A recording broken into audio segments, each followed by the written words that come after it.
अस्सलामुअलैकुम dear students. 8th PTB book exercise 2.21 और आज हमने इसके लास्ट 2 क्वेश्चंस करने हैं, क्वेश्चन नंबर 10 एंड 11। तो क्वेश्चन नंबर 10 की स्टेटमेंट है, if numerator and denominator of a fraction are increased by 1, यानी कोई फ्रैक्शन है जिसके न्यूमरेटर और डिनोमिनेटर दोनों में 1 का इजाफा कर दिया जाए, द फ्रैक्शन बिकम्स 2/3, तो फिर वो फ्रैक्शन 2/3 के इक्वल हो जाती है। तो यहाँ तक हमारी फर्स्ट कंडीशन हो जाएगी। इसमें से हम पहली इक्वेशन फाइंड आउट करेंगे। And if numerator and denominator of same fraction are decreased by 2, अगर उसी फ्रैक्शन का न्यूमरेटर और डिनोमिनेटर 2 डिक्रीज कर दिया जाए तो इट बिकम्स 1/3, तो फिर वो फ्रैक्शन इक्वल हो जाती है 1/3 के। फाइंड द फ्रैक्शन, तो हमने at the end fraction he find out करनी है। अब फ्रैक्शन में दो चीज़ें होती हैं, एक न्यूमरेटर और एक डिनोमिनेटर। तो हम सपोज कर लेते हैं कि न्यूमरेटर इसका x है, डिनोमिनेटर इसका y है, और फिर कंडीशंस के मुताबिक दो इक्वेशंस बना लेंगे।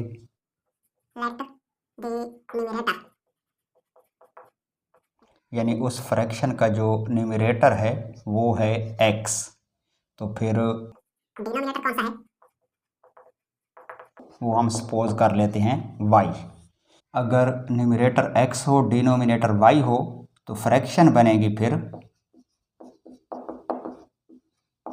x ओवर y, यानी ये हमारी रिक्वायर्ड फ्रैक्शन है जो एट द एंड हमने फाइंड आउट करनी है। जब हमारे पास x की वैल्यू भी आ जाएगी, y की भी आ जाएगी, तो x ओवर y करके हम आंसर लिख देंगे। अब इसमें जो फर्स्ट कंडीशन है,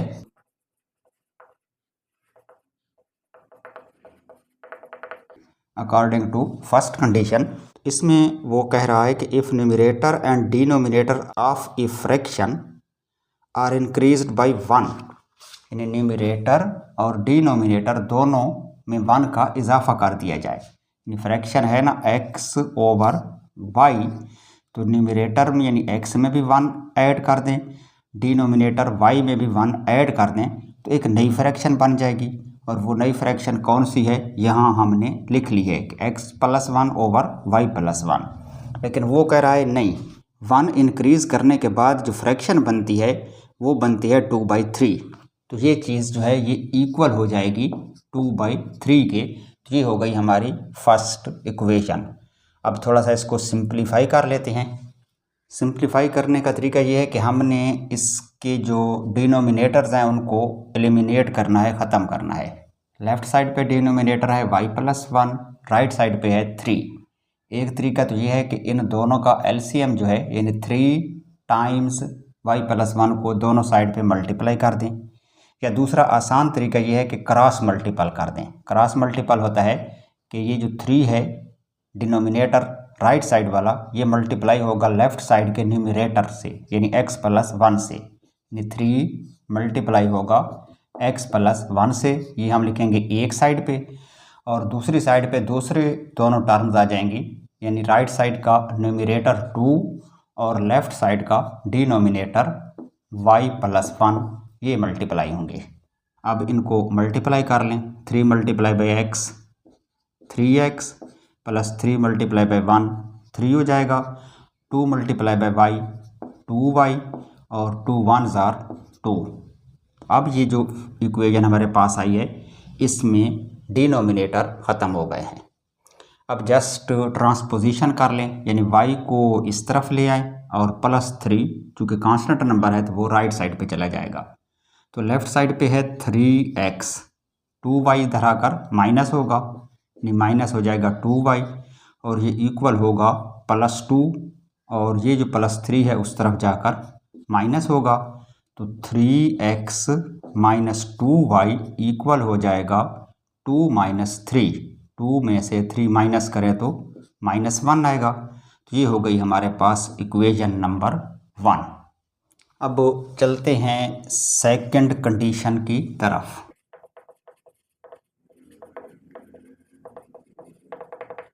अकॉर्डिंग टू सेकंड कंडीशन में वो कह रहा है कि if numerator and denominator of the same fraction are decreased by 2, यानी फ्रैक्शन वही हो कौन सी, x/y, और इसका न्यूमरेटर भी और डिनोमिनेटर भी दोनों डिक्रीज कर दिए जाएं, कम कर दिए जाएं, कितना, 2, यानी न्यूमरेटर में से भी 2 सब्ट्रैक्ट कर लें, डिनोमिनेटर में से भी 2 सब्ट्रैक्ट कर लें, तो ये एक नई इक्वेशन बन गई है।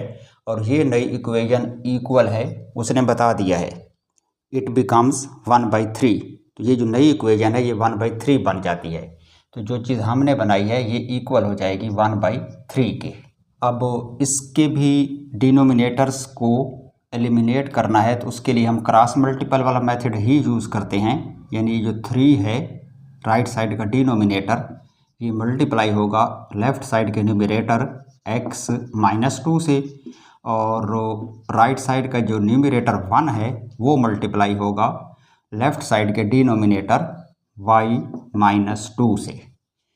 तो 3 multiply by x, 3x minus 3 2s are 6, और इस तरफ हो जाएगा 1 मल्टीप्लाई बाई y, 1y, और माइनस 1 मल्टीप्लाई बाई 2, तो 2 1s आर 2। अब डबल ट्रांसपोजिशन कर लें, यानी y इस तरफ ले आएँ और -6 उस तरफ चला जाएगा, तो ये होगा 3x माइनस वाई, चूँकि प्लस वाई है तो इस तरफ आकर माइनस हो जाएगा, और इक्वलिटी के राइट साइड पे ऑलरेडी -2 मौजूद है। -6 जो है वो यहाँ से इधर जाएगा तो उसका साइन चेंज हो जाएगा, यानी माइनस की बजाय प्लस हो जाएगा। तो 3x माइनस वाई इक्वल होगा +6 - 2 4 के। तो ये हो गई हमारी इक्वेशन नंबर 2। अब हमने इक्वेशन 1 और इक्वेशन 2 को आगे सॉल्व करके इसमें से x और y की वैल्यूज़ फाइंड आउट करनी है। तो इसका तरीका यह है कि हम किसी एक वेरिएबल के कोएफिशिएंट्स को इक्वल करके उसको एलिमिनेट कर देते हैं। अब इक्वेशन 2 में देखें तो इसका जो x है उसका कोएफिशिएंट 3 है, और इक्वेशन 1 में भी x का कोएफिशिएंट 3 है, यानी दोनों इक्वेशंस में जो x है वो आपस में इक्वल है। तो अगर हम जस्ट सब्ट्रैक्शन कर लें तो x जो है वो कैंसिल हो जाएगा और बाकी सिर्फ y बचेगा, और हम y की वैल्यू फाइंड आउट कर लेंगे। तो अब हम क्या करते हैं कि इक्वेशन 2 से इक्वेशन 1 को सब्ट्रैक्ट कर लेते हैं।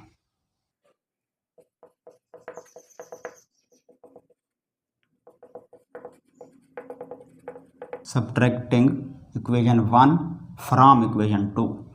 तो पहले हम इक्वेशन 2 ले लेते हैं, वो है 3x minus y is equal to 4, और इक्वेशन 1 है हमारे पास 3x minus 2y is equal to -1।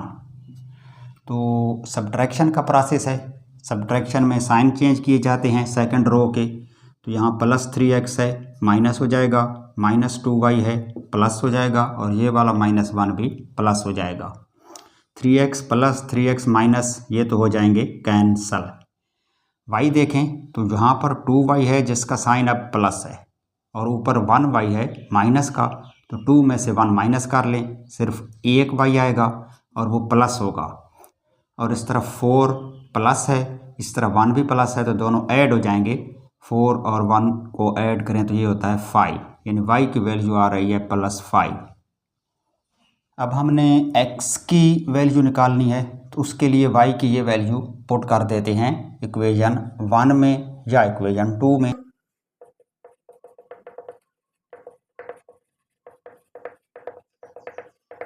In equation 1, तो हम इक्वेशन 1 में कर लेते हैं। इक्वेशन 1 है हमारे पास 3x minus 2y is equal to -1। 3x minus 2y is equal to -1। तो इसमें y की जगह पर उसकी वैल्यू 5 रख दें, तो ये हो जाएगा 3x minus 2 times 5 is equal to -1। 3x minus 10, 2 5s are 10 हो जाएंगे, इज इक्वल टू -1, या 3x इक्वल होगा -1 प्लस 10। -10 है राइट साइड पे जाकर प्लस हो जाएगा, और +10 में से 1 माइनस करेंगे तो 3x जो है वो इक्वल आएगा 9 के। अब 3 से डिवाइड कर लें दोनों साइड्स को, तो इधर 3 कैंसिल हो जाएगा और x हो जाएगा 3 1s आर 3, 3 3s आर 9, तो x इज इक्वल टू 3 आ रहा है। x क्या था, न्यूमरेटर था, y क्या था, डिनोमिनेटर था, और y की वैल्यू आ रही है 5, मतलब यह है कि डिनोमिनेटर 5 है और न्यूमरेटर 3 है। तो जो हमारे रिक्वायर्ड फ्रैक्शन है x ओवर y वो हो जाएगी 3/5। तो यहाँ लिख लें required fraction is equal to x over y, और x की वैल्यू 3 है, y की वैल्यू 5 है, तो आंसर हो गया 3/5। क्लियर। नेक्स्ट है जी क्वेश्चन नंबर 11। ये भी बिल्कुल सेम क्वेश्चन नंबर 10 ही की तरह है। इसमें वो कह रहा है कि if numerator and denominator of a fraction are decreased by 1। इसमें न्यूमरेटर और डिनोमिनेटर दोनों को 1 डिक्रीज़ करना है फर्स्ट कंडीशन में। द फ्रैक्शन बिकम्स 1/2, तो फिर फ्रैक्शन 1/2 हो जाएगी। और if numerator and denominator of the same fraction are decreased by 3 it becomes 1/4। और दूसरी कंडीशन में वो कह रहा है कि न्यूमरेटर और डिनोमिनेटर को मज़ीद डिक्रीज़ कर दें 3, तो फिर जो नई फ्रैक्शन बनेगी वो इक्वल होगी 1/4 के। तो ये दोनों कंडीशंस हैं, इनको हम यूज़ करते हुए इसको सॉल्व करते हैं और इसकी जो रिक्वायर्ड फ्रैक्शन है वो फाइंड करते हैं। तो इसको भी स्टार्ट उसी तरह करेंगे कि सपोज कर लेते हैं जो न्यूमरेटर है फ्रैक्शन का वो है x और डिनोमिनेटर ले लेते हैं y। तो हमारी जो रिक्वायर्ड फ्रैक्शन है वो बन जाएगी फिर x over y। First condition क्या है,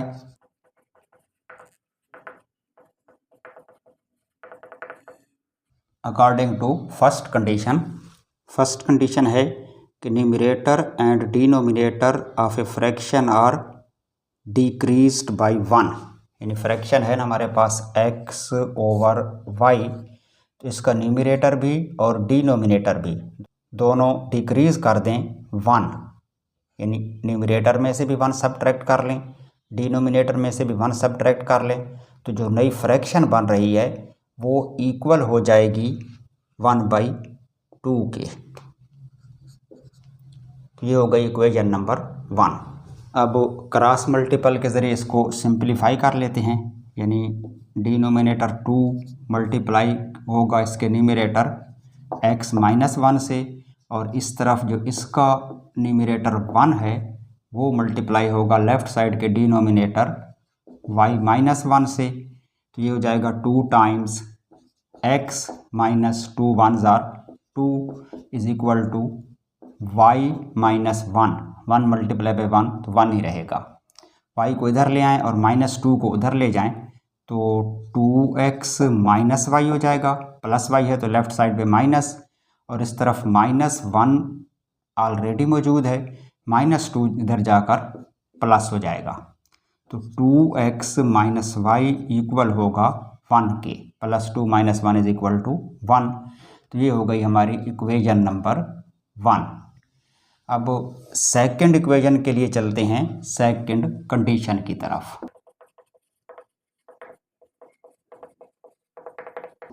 अकॉर्डिंग टू सेकंड कंडीशन में वो कह रहा है कि if numerator and denominator of the same fraction वही है x ओवर y, तो इसका न्यूमरेटर भी और डिनोमिनेटर भी क्या करें, और डिक्रीज्ड बाय 3 कम कर दें। यानी न्यूमरेटर भी -3 कर दें, डिनोमिनेटर भी -3 कर दें, तो जो नई फ्रैक्शन बन रही है वो हो जाती है 1/4 के equal. If numerator and denominator of the same fraction are decreased by 3 it becomes 1/4। तो ये फिर इक्वल हो जाएगी 1/4 के। तो ये हो गई सेकंड इक्वेशन। अब इसको भी सिंप्लीफाई कर लेते हैं क्रॉस मल्टीपल के मेथड से। तो 4 मल्टीप्लाई होगा x - 3 से लेफ़्ट साइड पे, और राइट साइड पे लिखेंगे 1 मल्टीप्लाई बाय y - 3, यानी इसका न्यूमरेटर और इस लेफ़्ट साइड का डिनोमिनेटर। तो 4 times x 4x - 4 3s are 12 हो जाएगा, और इधर रहेगा y - 3 क्योंकि इसने 1 से मल्टीप्लाई होना है। अब y को लेफ़्ट साइड पे ले आएँ तो 4x minus Y plus Y है, इधर आकर माइनस हो जाएगा। और इधर है -3 और -12 ने राइट साइड पे जाना है, तो ये हो जाएगा +12, साइन चेंज हो जाएगा। या 4x माइनस वाई इक्वल आएगा +12 - 3, तो 12 - 3 होता है 9। ये हो जाएगी इक्वेशन नंबर 2। अब इन दोनों इक्वेशंस में देखें, फर्स्ट इक्वेशन में भी y सिंगल है, सेकंड इक्वेशन में भी y सिंगल है और y का साइन सेम है, यानी इधर भी माइनस है और इधर भी माइनस है। तो अगर हम इनकी सब्ट्रैक्शन कर लें, यानी इक्वेशन 1 को इक्वेशन 2 से सब्ट्रैक्ट कर लें, तो y का साइन चेंज हो जाएगा, जिससे y कैंसिल हो जाएगा और x बच जाएगा और हम उसकी फिर वैल्यू निकाल लेंगे। तो अब हम यहाँ क्या लिखेंगे, सब्ट्रैक्ट equation 1 from equation 2. 2 में से 1 को सब्ट्रैक्ट कर लें। 2 क्या है, 4x minus Y is equal to 9। 1 कौन सी है, 2x minus Y is equal to 1। क्योंकि सब्ट्रैक्शन हो रही है तो साइन चेंज होंगे, 2x प्लस है माइनस हो जाएगा, y माइनस है प्लस हो जाएगा और ये 1 प्लस है तो माइनस हो जाएगा। अब 4x माइनस 2x करेंगे तो 2x आएगा, माइनस वाई और प्लस वाई तो कैंसिल हो जाएंगे। इस तरफ 9 माइनस 1 8 आएगा, यानी 2x is equal to 8। 2x equal है 8 के, तो फिर x किसके इक्वल होगा, उसके लिए हमें डिवाइड करना होगा कोएफिशिएंट ऑफ x 2 से, दोनों साइड्स को। इधर 2 कैंसिल हो जाएगा और x इक्वल आएगा 2 1 जार 2, 2 4 जार 8, तो x की वैल्यू आ रही है 4। y की वैल्यू निकालने के लिए x की ये वाली वैल्यू हम पुट कर देते हैं इक्वेशन 1 में।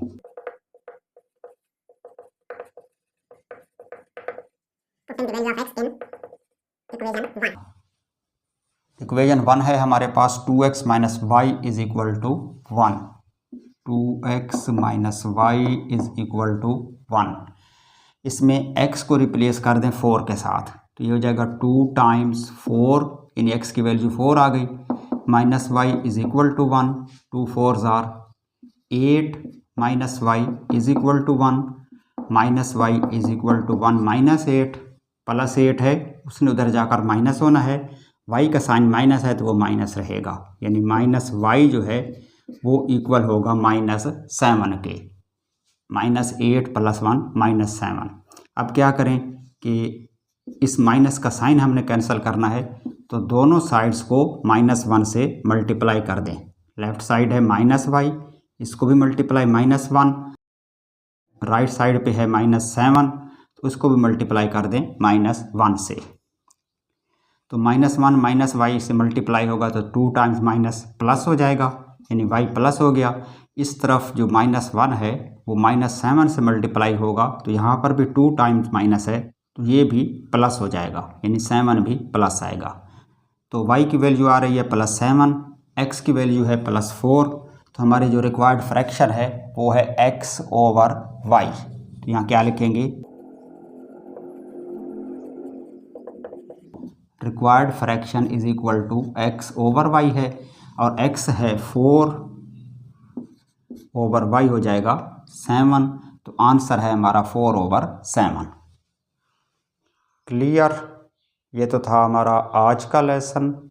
अब इजाज़त दीजिए, खुदा हाफिज़।